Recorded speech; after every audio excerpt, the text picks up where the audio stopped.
Hey there! Today we are going to be picking the ASSA Twin Combi. Like all ASSA Twins, there are two mechanisms that must be defeated in order to successfully open this lock. The first mechanism is the 6-pin tumbler on the top, with the classic ASSA barrel driver pins, which interact with the countermilling found within the core of the lock. The second and very much unique mechanism is the sidebar, which requires 5 separate finger pins to both be rotated and elevated to the correct position in order for it to open. The original finger pin design was patented by Bo Widen in 1988. It was initially used in the Schlage Primus and later adopted by ASSA for their Twin Combi. The Schlage Primus finger pins have a smooth shaft, which make them susceptible to raking attacks. ASSA improved on this design by giving their finger pins vertical serrations which interact with the sidebar serrations. This makes rotation of the Twin Combi finger pins more difficult when compared to the Primus design, and it eliminates the risk of a horizontal raking attack. There are 3 finger pin rotational types. From a picker's perspective, they are best classified as push, straight, and pull. There are 2 finger pin lift types, which are high and low. This makes for a total of 6 finger pin types: push high, push low, straight high, straight low, pull high, and pull low. Okay, let's get to picking. All right, we have a split screen view with the left-hand panel showing the internal aspect of the lock from behind the lock, and the right panel showing the external view. Okay, so first finger pin number 5 is pushed forward, as is number 4. Number 3 has to be pulled back, and then number 5 got reset, so it has to be pushed forward again. Going through the finger pins, number 2 is pushed forward, as is number 1. This is all being done with a number 10 multi-pick. Most all other ASSA Twins can be isolated, meaning that you can either take care of the sidebar first or take care of the pin tumbler portion of it first in isolation, one or the other. The combi is kind of the exception to this. Oftentimes you have to play around with the sidebar elements, and not all of them will be set, and then you have to go back to the top to the pin tumbler, and then go back to the side, and then to the top. And oftentimes if you touch the top, the parts of the finger pins in the sidebar get reset, and so it's just a constant game going back and forth. Right now I'm using a number 7 Peterson, and I'm setting pin number 2, and followed by pin number 1.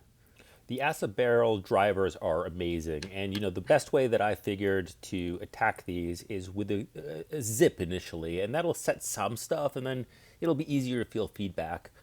I've gone back to the finger pins, and I'm trying to elevate them all to see what goes up, what's binding.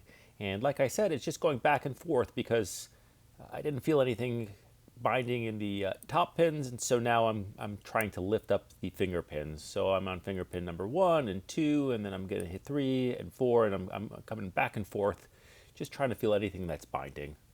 What's really interesting to me is the very techniques people describe in attacking the key pins. I like to use, personally, moderate to heavy tension. I find that the pins bind much easier and I can feel feedback. I'm going for number 3, number 4, number 5, and number 6. I'm not feeling anything binding. And the other thing that you'll notice is that I use a rocking motion with the pick. These barrels take multiple little tiny maneuvers in order to set them properly. And if you push on them too hard, you're at risk of oversetting them. So I found that just little minor nudges often do the trick. I'm going back now with my number 10 multi-pick and trying to get those finger pins again.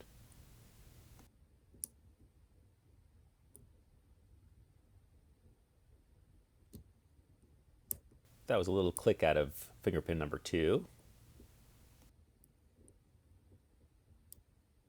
At this point, I want to check that the finger pins are rotated properly again, and at this point in the pick, a lot of things are bound up, and so it's harder to maneuver the finger pins rotationally. So I use a more stout dimple pick. I like the number 7, and it fits in well, and it just allows me to push things a little bit more. It's more robust than the number 10. The 10 is very thin, and so I'm just checking that all the finger pins are positioned correctly. It's a little harder to maneuver this pick in and out, once again, because it is thicker, but it allows me to move the finger pins rotationally a little bit more effective. Now I'm going back with number 10 and trying to just push everything up and see if anything is binding.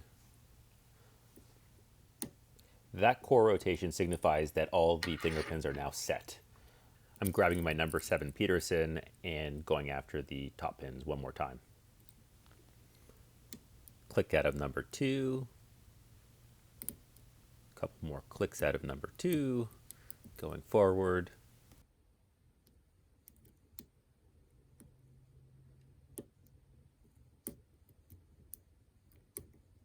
Checking number 6, followed by 5, 4,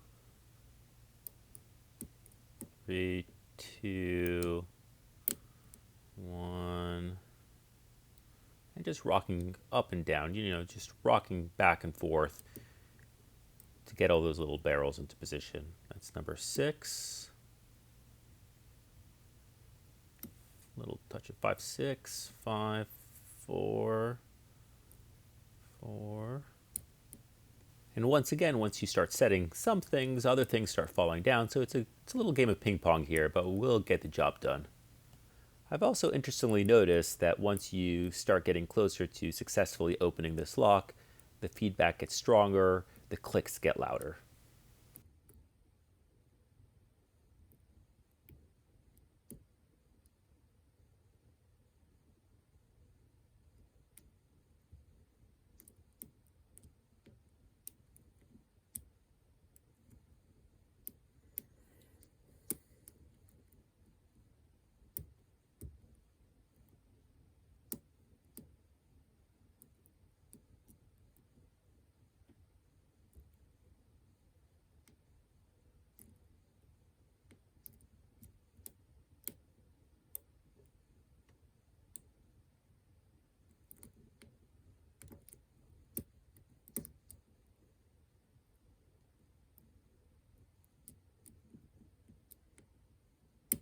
Loud click on 4. Nice click on 2.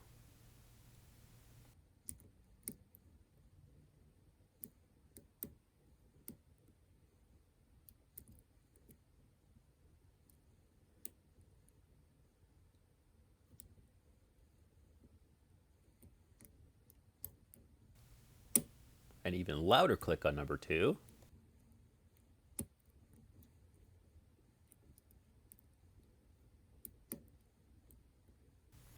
That's number 4. Nothing on 6. Nice little click out of 5.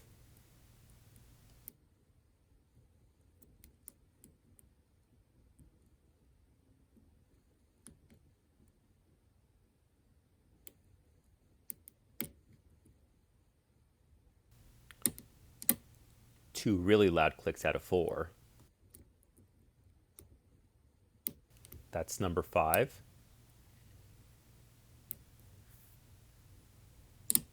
Wow, big clicks out of 6. Number 4 feels really bound up. Nice. Let's get her open. A little releaser from the grips of the vise. Set that aside. And keeping everything in frame, put that on the pinning tray.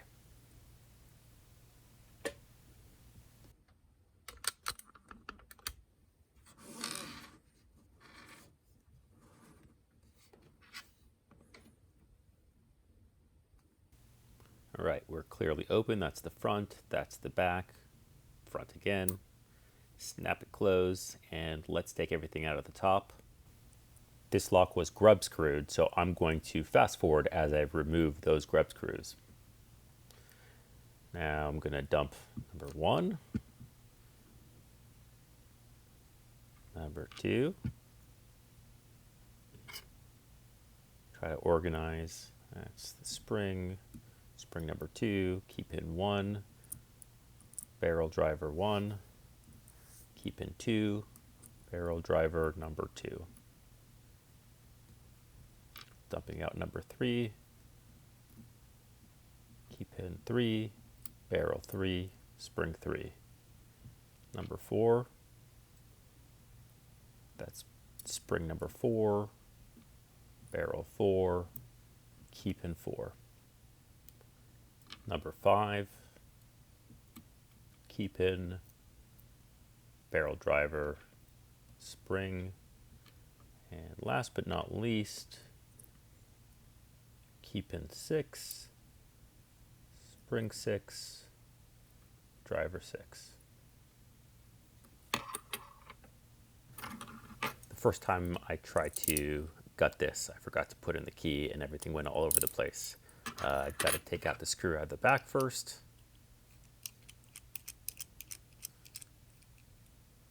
There we go.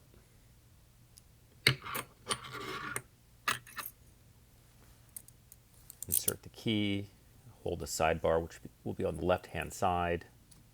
And I'm going to pop out that sidebar and try to tap out those little springs, but they don't always come out, so I'll just kind of pinch them out and place them in that pinning tray.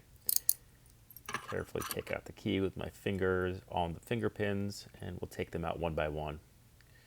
Here's number 1, and those are those beautiful ASSA Combi serrated finger pins. Number 2, number 3, number 4, number 5. Now I'm going to just dump out all the little springs that are associated with those finger pins. Let's get a close-up of that core. That's the counter milling.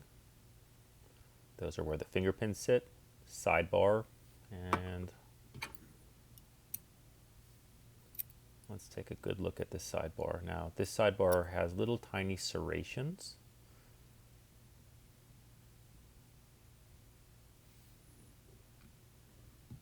And let's take a look. Now, let me first arrange all the finger pins so that we can see them and their gates.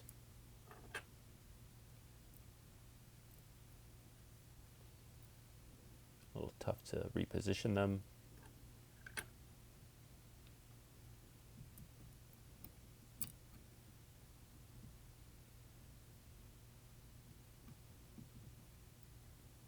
Okay, let's take a close-up of all the pins.